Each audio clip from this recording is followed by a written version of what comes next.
naman. Let's start.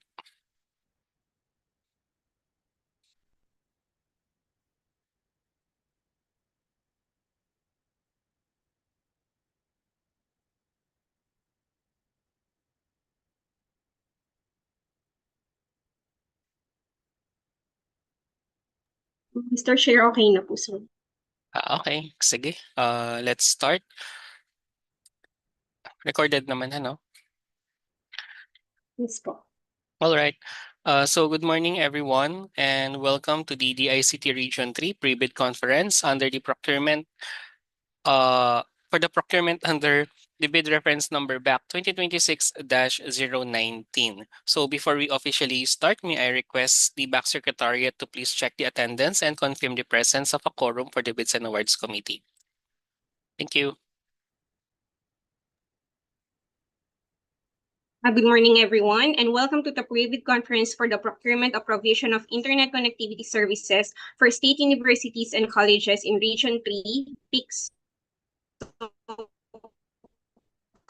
with bid reference number BAC-2026 casting live from the DICT Regional Office in accordance with transparency and accountability provisions under Section 38 of the Republic Act 12009, otherwise known as the New Government Procurement Act. We are glad to have our prospective bidders and personnel joining us both physically and online through this official live stream. We will now acknowledge the presence of our Bids and Awards Committee members, led by our BAC Chairperson, Mr. Edriel Miranda, BAC members, Mr. Jeffrey Lazaro, and Ms. Ria Rose Libao.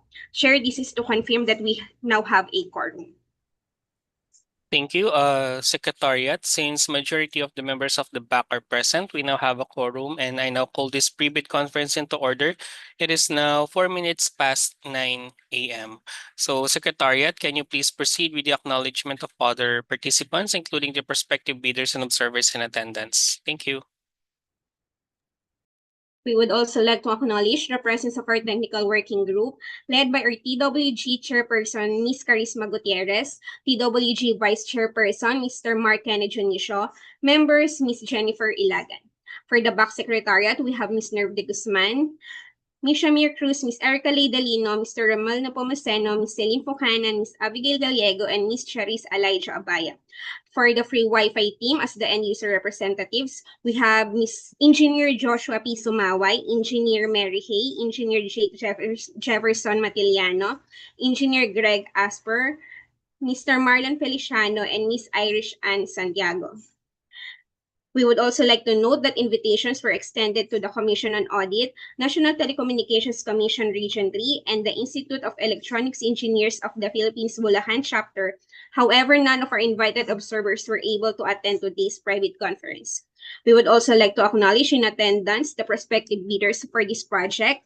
From Converge ICT Solution, Mr. Lazaro B. Morales III, and from Revolve Solutions Incorporated, we have Ms. Laika Andaya. That is all, Mr. Chair. Thank you. Thank you, Ms. Sham. Just to verify, supposedly this is the pre-bid that should be scheduled for tomorrow. Tama ba? Yes po, sir. And then na-move lang siya today. But I would like to confirm with the Secretariat if we have sent the notices to other prospective bidders. Nakapag-send naman tayo, no? Yes, Chair. We have sent notice and supplemental bid bulletin po, and it was posted po sa PILGES and the ICT website. All right, sige. Thank you. So kindly now proceed with the presentation of today's agenda to be followed by the project details and house rules. For the project details, the bid reference number is BAC 2026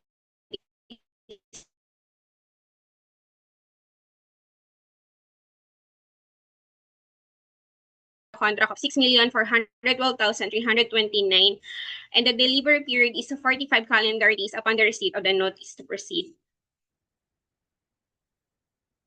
The invitation to bid was posted to PhilJeffs and conspicuous places last May 19, 2026. The ITB was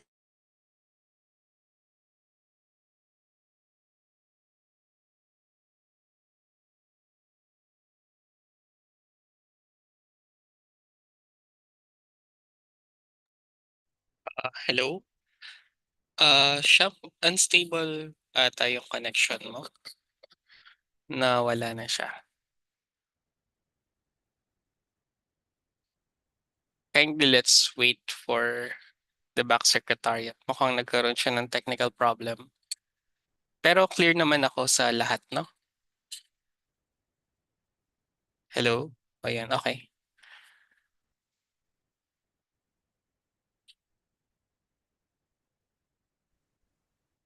Sham, you were disconnected.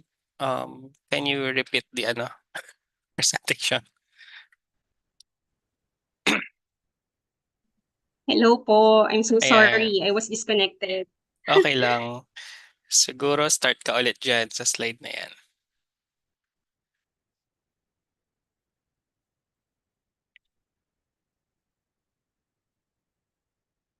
Okay ka na?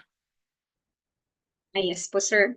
Ayan, Uh, sige. the invitation to Proceed. bid was The invitation to bid was posted to fill jobs in conspicuous places last May 19, 2026. The ITB was sent to at least 3 prospective bidders with known qualifications. The invitation to observers was forwarded last May 19, 2026 to the Commission on Audit, Region 3, National Telecommunications Commission Region 3, and the Institute of Electronics Engineers of the Philippines, Bulacan Chapter. For the house rules, upon joining the meeting, please rename your Zoom display name using the following format: company name, full name, example, ABC Corporation -Juan de la Cruz.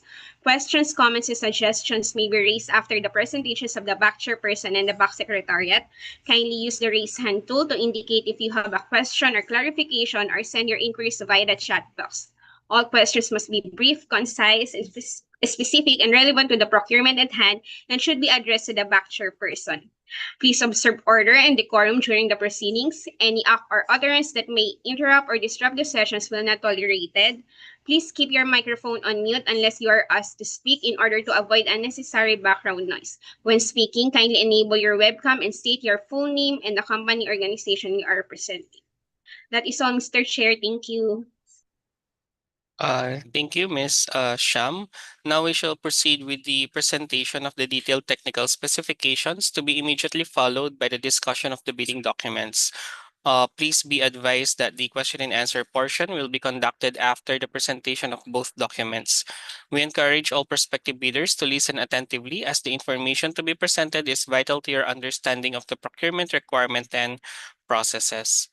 So may I please invite the end user representative to please proceed with the discussion of the DTS and the bidding documents.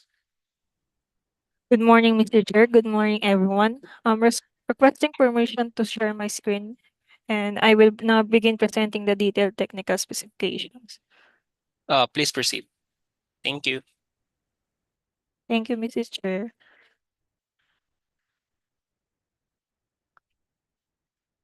Detailed technical specification with the project title Provision of Internet Connectivity Services for State Universities and Colleges in Region 3, with approved budget for the contract 6,412,329 pesos.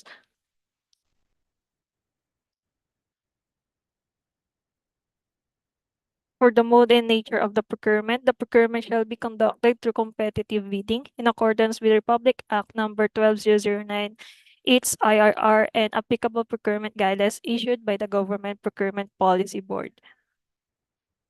Approved budget for the contract. The total cost chargeable against the continuing funds 2025 under automatic appropriation Free Public Internet Access Fund in payment for the project is 6,412,329 pesos. Tax and other fees. All proposals shall be inclusive of all tax, installation charges, operation and maintenance, incidental expenses, and other fees and one-time costs. Project duration, the delivery and acceptance of the service at all occasions within the contracted lot must be completed within the specified service delivery period with 45 calendar days upon receipt of the notice to proceed. Several coverage meanwhile shall include SLA and warranty until December 31, 2026 or 7 months. Component or lot breakdown, evaluation of proposal shall be by offered clustered lot.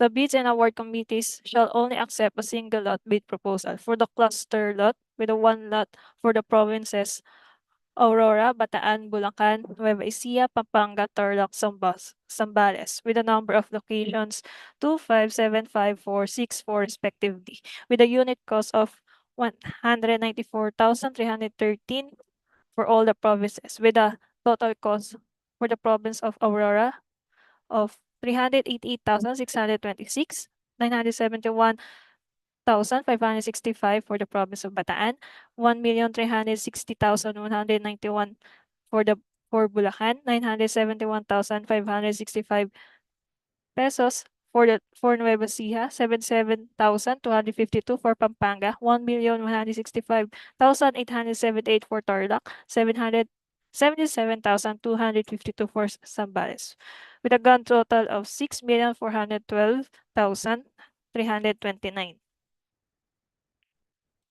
For the scope of work, the service provider shall design, supply, deliver, install, commission, and maintain a business commercial-grade internet access for each identified project location in accordance with the following minimum characteristics, capacities, and/or performance standards. Furthermore, the service provider shall establish and adhere to clear guidance identifying the specific and approved location where access points are to be installed. This location must be indicated in the site survey form, which shall form part of the project's implementation and documentation and be duly validated by the DICT Region 3 before installation. For the location, the provisioning shall be dedicated to each identified location. Priority location for access points, library, computer or ICT room, covered court, cashier or admin waiting area, public facing area. Refer to Annex A for the list of location and refer to Annex B for site survey template. For the internet connection, shall provide internet access to the identified location and shall have the following specification. Fiber optic internet, the service provider shall ensure a download data rate of 200 Mbps, throughput with committed information rate of 100 Mbps, and upload data rate of at least 20 Mbps, throughput with a maximum round-trip latency of 150 milliseconds with unlimited data allocation per month per location. With satellite, the service provider shall ensure a download data rate of 100 to 200 Mbps, throughput with committed information rate of 50 Mbps, and upload data rate of at least 10 Mbps throughput with a maximum round-trip latency of 150 milliseconds with 2 TB data allocation per month per location. For the bandwidth monitoring, the service provider shall monitor bandwidth usage and submit monthly per site usage reports through a real-time monitoring dashboard. As the service is intended for government and public service used in state universities and college locations, the service provider shall implement traffic management and content filtering measures to limit access to non-work-related or recreational content, ensuring efficient bandwidth utilization and consistent service quality. For the captive portal, provide a landing portal page upon connection to the network. Please refer to the Annex C for the captive portal and signage. For the outdoor access point, shall provide, install, and commission 2 access points per identified location with the following minimum specification. For the IP rating, at least IP68 protection, Wi-Fi standards, Wi-Fi 6, wireless security, WPA or WPA2, certification CE or FCC or IC. So for the rest of the specification for the readers, please examine for the rest of the minimum specifications. For the indoor access point, shall provide, install, and commission 1 access point per identified location with the following minimum specification. IP rating, at least IP41 protection, Wi-Fi standards, Wi-Fi 6, wireless security, WPA or WPA2, certification CN or FCCN or IC. For the rest of the specification, please examine. For the router, shall provide, install, and commission 1 router per identified location with the following minimum specification. For the hardware and ports, total number of ports 10, RJ45 ports, for 1 ports 4 ports, for PoE ports 8 ports, for PU output at least 110 watts, for the power output PoE or PoE plus. For the performance, number of PPPoE servers at least 128 clients. For the RAM, at least 512 megabytes. For the flash memory, at least 256 megabytes. Data throughput, at least 1.5 gigabyte. GPS, concurrent user at least 300, management and features, comprehensive management, security and policy, enforcement, authentication and portal features, centralized network management, software-defined wide area network capable, VPN and IPv6 capable. For the data communication box, the service provider shall provide an appropriate equipment or communication box to accommodate all networking and routing equipment required for the provision of service.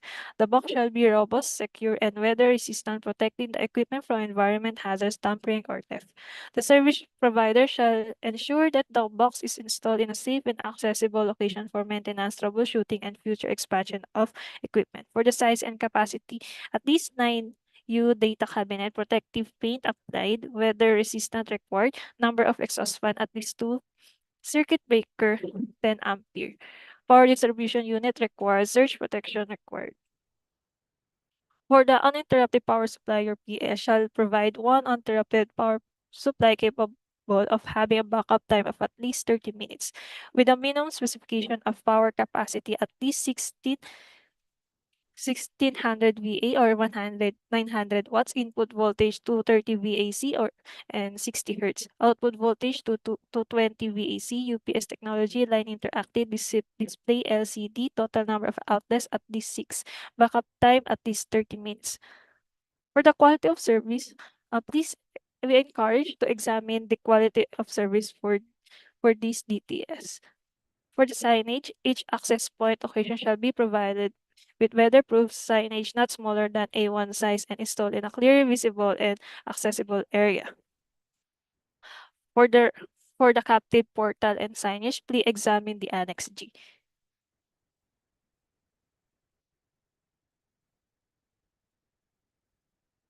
For the service monitoring, shall provide the ICT with a view access accounts that shows a near real-time dashboard for quick status check and easier visualization of traffic performance and utilization. Must be capable of at least 12 months of data retention for recovery and backtrack monitoring. Must be capable of tracking and sending event logs of the network.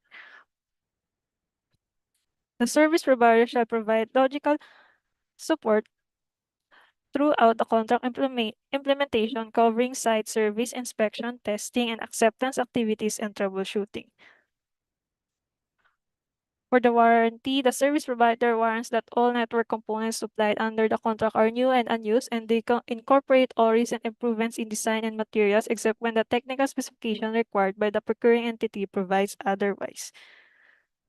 For the training, the bid winner must conduct capacity building for the following: the ICT Region 3 personnel training, technical training to enhance staff capabilities, improve project service delivery, and equip personnel with the latest skills and knowledge in areas such as, but not limited to, cloud computing, cybersecurity, data analytics, and digital infrastructure. The DICT shall nominate the attendees for this training. Beneficiary training, separate training session tailored to the end users or beneficiaries to ensure proper understanding and utilization of the deployed system. For the service level agreement, the service provider shall provide dedicated personnel for 24/7 network monitoring and technical support. One technical account manager shall be assigned to facilitate issue resolution and serve as the primary point of contact with the ICT. The service provider shall maintain continuous operation of services provided to the ICT and ensure compliance with this SLA. An escalation matrix shall be provided indicating personnel responsible for each support level and expected response times. Assign a dedicated team responsible for the operation and maintenance of the deployed systems. The team shall perform activities including, but not limited to, troubleshooting, preventive maintenance, fault resolution, and performance monitoring to ensure continuous and reliable service delivery in accordance with the agreed service level agreement. For the for the support, level 1 remote support, initiate remote troubleshooting within 1 hour from the time the issue is reported or detected. Provide on-site support if unresolved within 4 hours of the initial report. For the level 2 support, repair or replacement, provide necessary repair, parts, replacement, and reconfiguration within 4 to 8 hours of escalation. Resolve all incidents promptly and ensure restored service meets agreed performance metrics. For the rebates, unavailability of service, downtime, and or outage shall be considered as chargeable rebates. Rebates, exclusion, unavailability of service downtimes, and and or outage during scheduled maintenance, emergency maintenance, or other instance provided that prior approval of DICT has been made at least 3 calendar days before the activity. Any downtime caused by scheduled or unscheduled power interruption, force majeure, fire, earthquake, typhoon, flash floods, provide provided with proper documentation. Any downtime caused by the scheduled or unscheduled power interruption, force majeure, provided with proper documentation. Service credits will be provided in the form of service extension based on the cumulative monthly service and or bandwidth availability. Availability will be based on the responding equivalent values indicated in the table below. For the table of the service credit equivalents, we encourage the bidders to examine the table.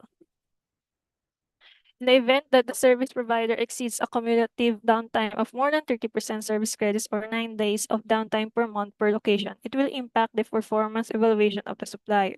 This threshold serves as a key performance indicator to ensure service reliability and uptime compliance. In case of renewal, the service extension must be applied for prior to the commencement of the renewal period.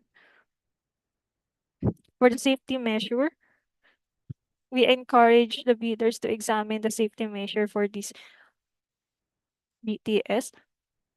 For the liquidate damage, in case of delay in the delivery, installation, acceptance of service beyond the approved delivery period, the service provider shall be liable for liquidate damages equivalent to 1/10 of 1% of the cost of the unperformed portion of the contract for every calendar day of delay, in accordance with Republic Act number 12009 and its IRR. For, for other requirements, the service provider must present the following during post-qualification: a certified ISO 9001-2015 management system or ISO 27001 information security management compliant company. Compliance with the National Privacy Commission for Data Privacy Act of 2012.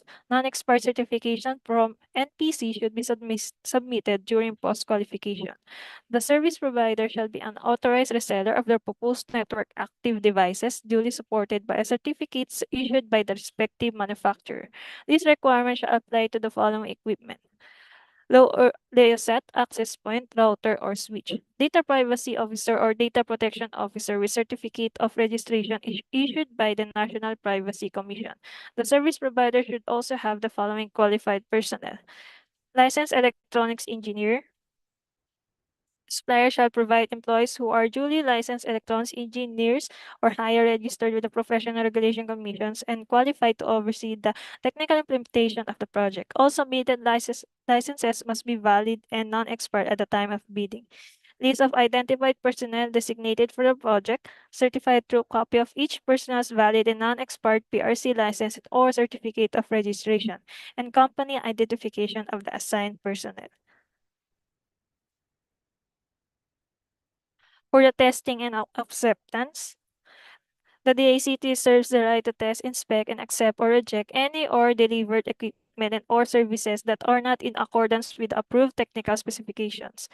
The service provider shall conduct all testing acceptance activities in accordance with the method of proceeding, Annex E, and related forms such as user acceptance test, Annex D, unless otherwise directed by the procuring entity. For the rest of the testing and acceptance, we encourage the bidders to examine it. For the delivery period or schedule of requirements, the service provider shall complete the delivery, installation, and commissioning of the service to all locations within the contracted lot within the specified service delivery period with 45 calendar days upon receipt of the notice to proceed. Service coverage, meanwhile, shall include SLA and warranty until December 31, 2026, or 7 months. All locations that are accepted and activated will be paid in accordance with the payment schedule. All undelivered sites and under a specific lot that lapse the specified installation and delivery schedule will be subjected to liquidated damages in accordance with the provisions of the DTS. For the payment schedule, the total amount shall be divided into a number of days of service coverage and will be paid on a monthly basis upon complete submission of supporting documents such as, but not limited to, statement of accounts, monthly, monthly service reports, and monthly downtime report. The deadline for the submission of documents specified in the DTS shall be within 7 days after the last acceptance date. Monthly bidding shall commence after 1 month of service reckoned from the last acceptance date, and subsequent bidding period shall follow every 7 days thereafter. Failure to submit the required documents within the prescribed period shall result in the deferment of payment, which shall be carried over and included in the next bidding period. Bidding shall only commence the day after all location or lot is accepted and operational. For the pre-termination of the contract for the procurement of the project may be pre-terminated by DICT for any violation of the terms of the contract. In the case of pre-termination of the contract, the service provider shall be informed in writing by DICT 30 days prior to such pre-termination. The DICT shall have the right to blacklist the service provider in case of pre-termination for valid reasons.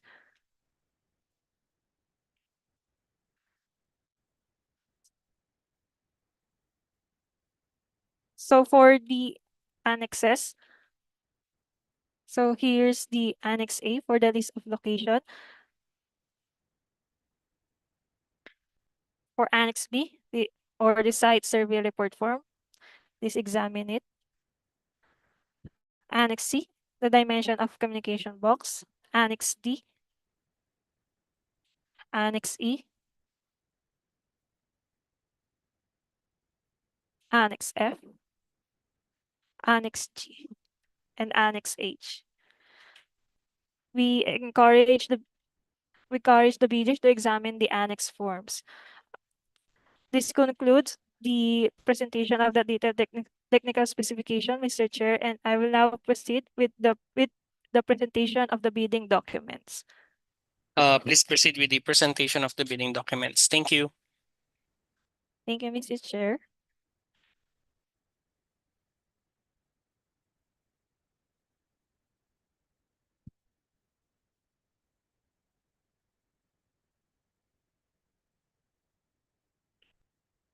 For the bidding documents, invitation to bid. Invitation to bid for the procurement of provision of internet connectivity services for state universities and colleges in Region 3. The Department of Information and Communication Technology Region 3, through the Automatic Appropriations Free Public Internet Access Program Fund, intends to apply the sum of 6,412,329 pesos, being the ABC to payments under the contract for the procurement of provision of internet connectivity services for state universities and colleges in Region 3, with bid reference number BAC-2026-019.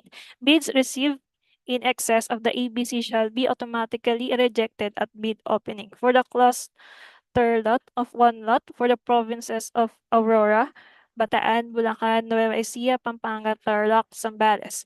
The number of locations 2575464 for the respectively, with a total number of locations of 33 locations, with a unit cost of for each provinces of 194,313, with a total cost of 388,626 for Aurora, 971,565 for Bataan, 1,360,191 for Bulacan, 971,565 for Nueva Ecija, 777,252 for Pampanga, 1,165,878 for Tarlac, 777,252 for Zambales, with a grand total of 6,412,329. The DICT now invites bids for the procurement of provision of internet connectivity services for state universities and colleges in Region 3. Delivery of the goods is required within 45 days upon receipt of the notice to proceed. Bidder should have completed within 5 years from the date of submission and receipt of bids a contract similar to the project. The description of an eligible bidder is contained in the bidding documents, particularly in Section 2. Bidding will be conducted through the competitive bidding procedures using a non-discretionary pass or fail criterion as specified in the IIR of RA number 120091. 009, sorry.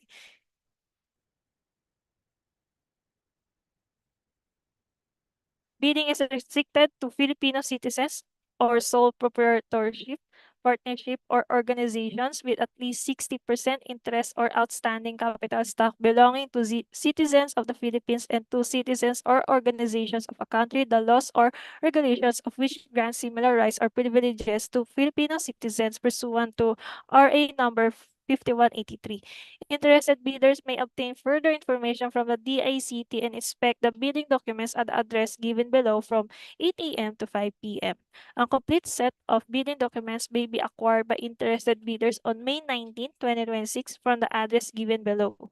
The address: Department of Information and Communication Technology, Region 3, at third floor, Marisol Square, Building, Cagayan Valley Road, Santa Rita, Guiguinto, Bulacan, with a telephone number 044-792-3743. Upon payment of the applicable fee for the bidding documents pursuant to the latest guidance issued by the PBB in the amount of 10,000 pesos, the procuring entity shall allow the bidder to present its proof of payment for the fees by emailing a copy of the official receipt at the ICTR3 BAC-SEC at dict.gov.ph or presentation of the official receipt in person. It may also be downloaded free of charge from the website of Philippine Government Electronic Procurement System or PhilGEPS and the website of the procuring entity, provided that bidder shall pay the applicable fee for bidding documents not later than the submission of their bids.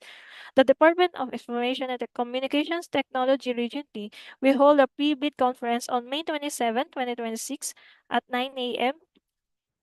at third floor, Marcion Square, Cagayan Valley Road, Santa Rita, Guiguinto, Bulacan, and or through video conferencing via Zoom and webcasting via the DICT Region P official YouTube page, which shall be open to all prospective bidders. All interested bidders are advised to contact the BAC Secretariat through email at dictr3bacsec at dict.gov.ph or landline number 044-792-3743 in advance or prior to the scheduled procurement activity to get login details for the Zoom application meeting. The conference shall be video recorded and live streamed, if available, through the agency's YouTube channel in compliance with RA 12009. Bids must be duly received by the BAC Secretariat through manual submission at the office address indicated below on or before 9 a.m. June 8, 2026. Late bids shall not be accepted. Re-proposal might be submitted by authorized supplier representatives. All bids must be accompanied by a security in any of the acceptable forms in the amount stated in ITB Clause 16.1. Bid opening shall be June 8, 2026 at 9:30 a.m. at the Department of Information and Communication Technology, Region 3, third floor, Marcion Square, Cagayan Valley Road, Santa Rita, Guiguinto, Bulacan, and or through video conferencing via Zoom and webcasting via the DICT Regional 3 official YouTube page. For video conferencing application meeting password, kindly email the BAC Secretariat at dictrt.bacsec at dict.gov.ph or contact us at 044-792-3743. Bids will be opened in the presence of the bidders' representatives who choose to attend the activity.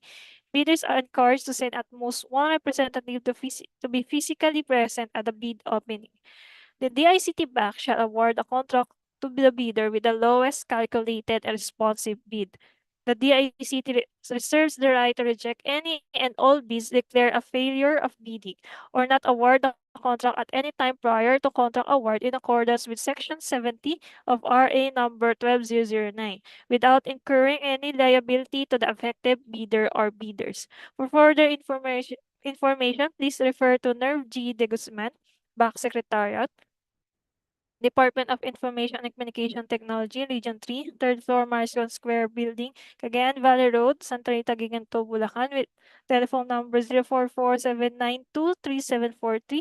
Email address DICT r3bacsec at dict.gov.ph. Website www.dict.gov.ph. You may visit the following websites: www.dict.gov.ph or PhilGEP's website. For the Section 2, Instruction to Bidders, we encourage all bidders to read the respective section and review the particular section. However, we will highlight the following section. The scope of bid, the procuring entity named in the BDS invites bids for the project with identification number which shall be specified in the BDS. The project is composed of a number of lots or items as provided in the BDS, the details of which are described in Section 7 Technical Specifications.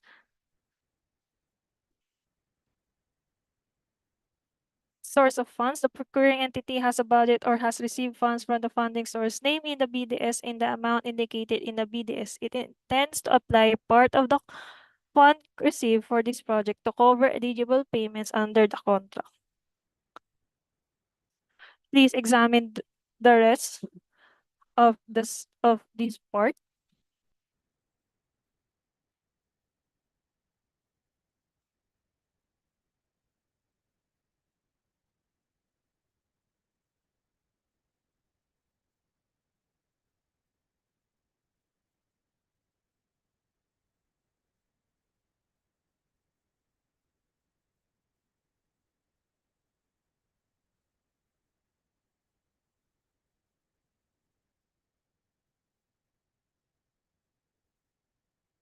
For eligible bidders, only bids found to be legally, technically, and financially eligible will be evaluated. For procurement of goods, the following person shall be eligible to participate in this bidding: duly licensed Filipino citizens or sole proprietorship, partnership duly organized under the laws of the Philippines and of which at least 60% of the interest belongs to citizens of the Philippines.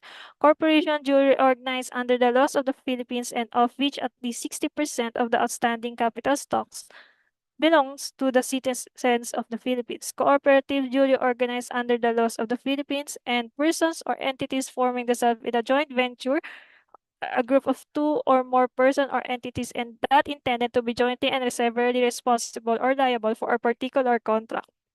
Provided, however, that Filipino ownership or interest of the JV concern shall be at least 60% for this purpose, Filipino ownership or interest shall be based on the contributors of each of the agreements of the joint venture as specified in the joint venture agreement. Provided further that the primary purpose of each member of the JV must be similar to or related with the requirements of the project to be bid out.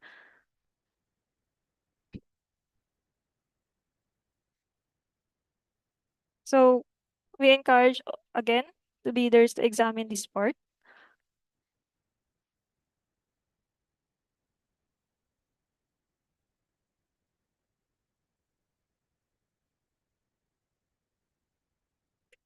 For the documents comprising the bid, technical and financial components, the first bid envelope shall contain the following technical documents, including the eligibility documents: field job certificate of registrations, statement of SLCC, NFCC commutation or committed line of credit, statement of all its ongoing government and private contracts, including contracts awarded but not yet started, if any, whether similar or not similar in nature and complexity to the contract to be bid.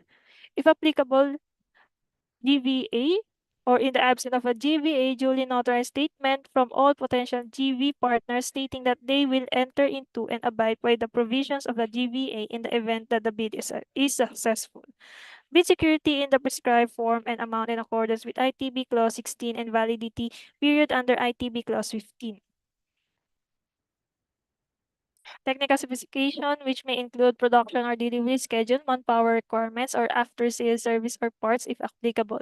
Omnibus warrant statement, and for foreign bidders claiming eligibility by reason of their country's extension of reciprocal rights to Filipinos, a certification from the relevant government office of their country stating that Filipinos are allowed to participate in the government procurement activities for the same item or product. The second bid envelope shall contain the following financial documents: bid form, which includes the bid price schedules in accordance with ITB Clause 30.1, and, if applicable, certificate of domestic preference in accordance with ITB Clause 25. Whenever necessary, modification may be made to the foregoing components specifically for major and specialized procurement to suit the particular needs of the procuring entity subject to the approval of GPPB. All bids that exceed the ABC shall not be accepted unless otherwise indicated in the BDS. For foreign funded procurement, the ABC shall be applied as a ceiling to bid prices provided the following conditions are met. Bidding documents are obtainable free of charge in a freely accessible website. If payment of bidding documents is required by the procuring entity, payment could be made upon the submission of bids. The procuring entity has procedure in place to ensure that the ABC is based on recent estimate made by the responsible unit of the procuring entity, and that the estimate reflect the quantity, supervision, and recent inflationary factors, as well as prevailing market prices associated with the types of works or goods to be procured. The procuring entity has trained cost and estimators in estimating prices and analyzing bid variances. The procuring entity has established a system to monitor and report bid prices relative to ABC and engineers or procuring entities' estimate. The procuring entity has established a monitoring and evaluation system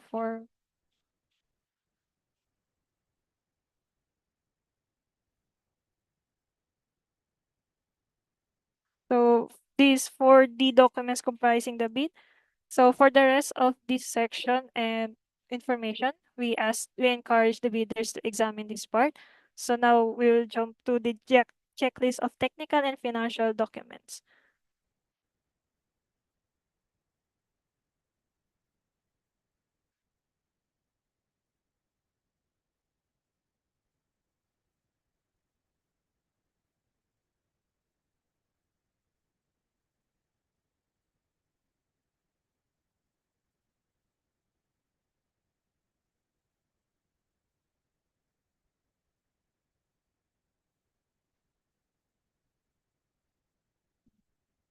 For the checklist of technical and financial documents, technical component envelope, valid field jobs registration certificate in accordance with Section 52.1 of the IRR, statement of the prospective bidder of all its ongoing government and private contracts, including contracts awarded but not yet started, if any, whether similar or not too similar in nature and complexity to the contract to be bid, and statement of the bidder's single largest completed contract similar to the contract to be bid, except under condition provided for in section 52.4.1.3 and 52.4.2.4 of the RA 12009 and its IIR within the relevant period as provided in the bidding documents.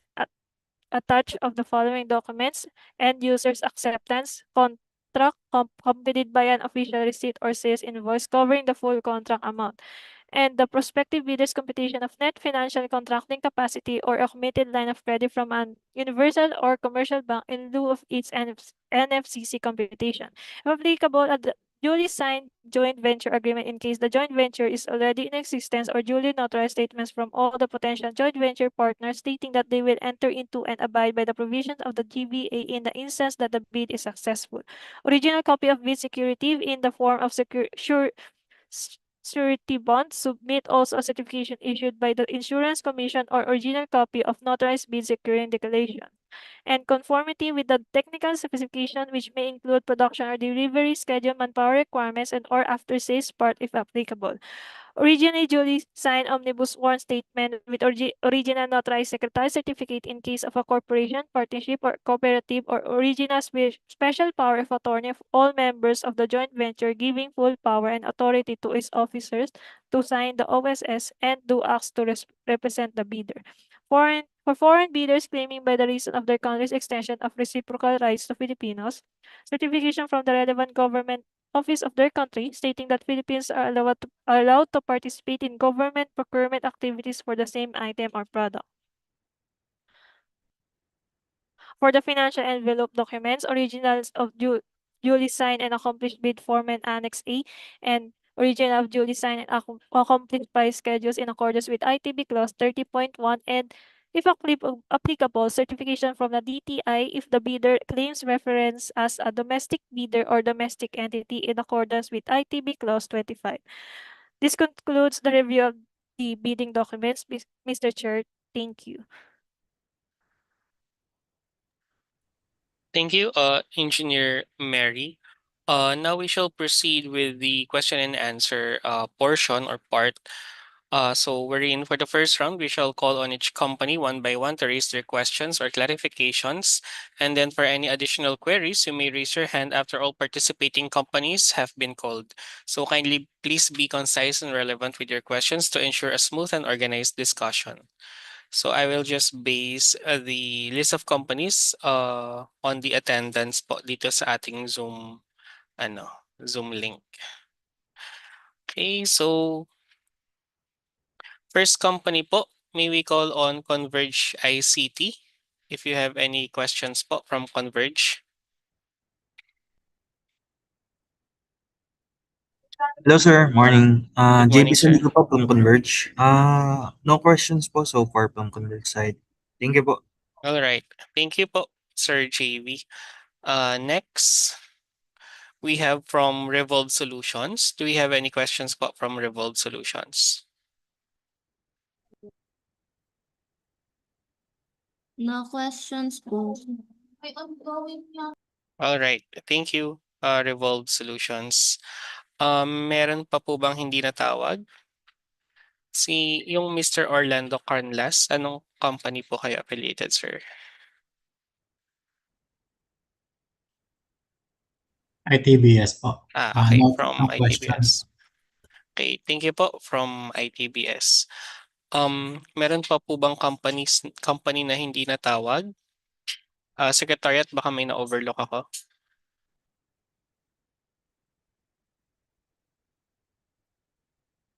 Natawag na po lahat, Chair. Wala naman, ano? Sige, please, since there are no more questions from the prospective bidders, please proceed with the next item in the agenda. Thank you. Thank you, Mr. Chair. For the reminders and amendments, envelope system and proper sealing markings.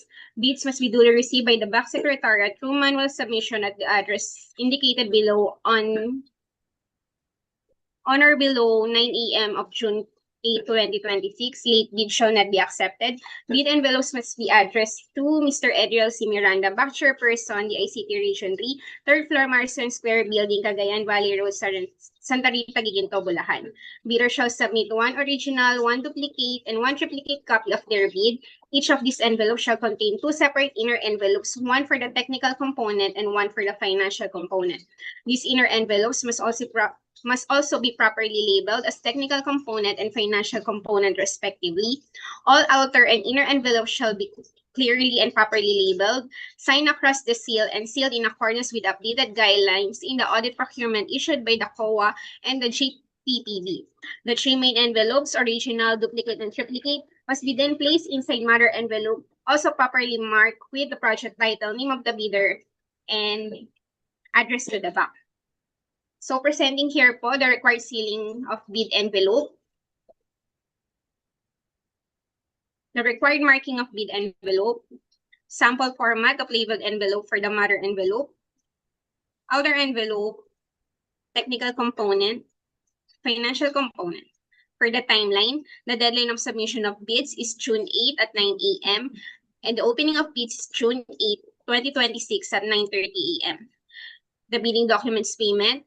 The approved budget for the contract is 6,412,329 and the bidding documents fee is 10,000. This is in reference to the GPP Resolution 04-2012.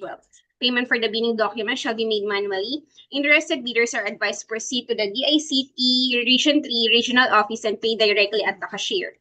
When paying, state the exact project title you are participating in to ensure proper recording and issuance of the official receipt. Only those who have paid the bidding documents will be allowed to participate in the bidding process in accordance with Section 47.4 of the RA 12009 or the New Government Procurement Act. That is all, Mr. Chair. Thank you. Thank you, Secretariat. And I would like to mention some additional reminders to all our prospective bidders. No? So any statements made at the pre-bid conference shall not modify the terms of the bidding documents unless such statement is specifically identified in writing as an amendment thereto and issued as a supplemental bid bulletin. Any amendments in the detailed technical specifications and bidding documents shall be posted through supplemental bid bulletin. I would like to remind all prospective bidders that you may submit additional queries or requests for clarifications through an official letter addressed to the Bids and Awards Committee and sent via the BAC Secretariat's official address on or before, that will be 3 days from now. So can we have it until Friday, 5 p.m.? No, you may submit your queries until May 29, 5 p.m.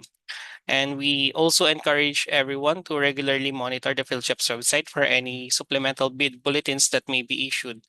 Please be reminded that it is the responsibility of all prospective bidders to stay informed and ensure they have secured all supplemental bulletins related to this procurement. So as mentioned earlier, the bidding documents only highlights the salient provisions of the procurement. All prospective bidders are strongly encouraged to exercise due diligence in thoroughly reading and understanding the complete contents of the detailed technical specifications and the bidding documents. Likewise, bidders are advised to carefully review and verify all documentary requirements prior to bid submission and opening to avoid disqualification due to non-compliance. Okay, I hope everything is clear. Last call, do you still have any clarifications and questions po? Okay, hearing none, again, thank you all for participating in this pre-bid conference, and we hope to see you all in the bid submission and bid opening. So with that, good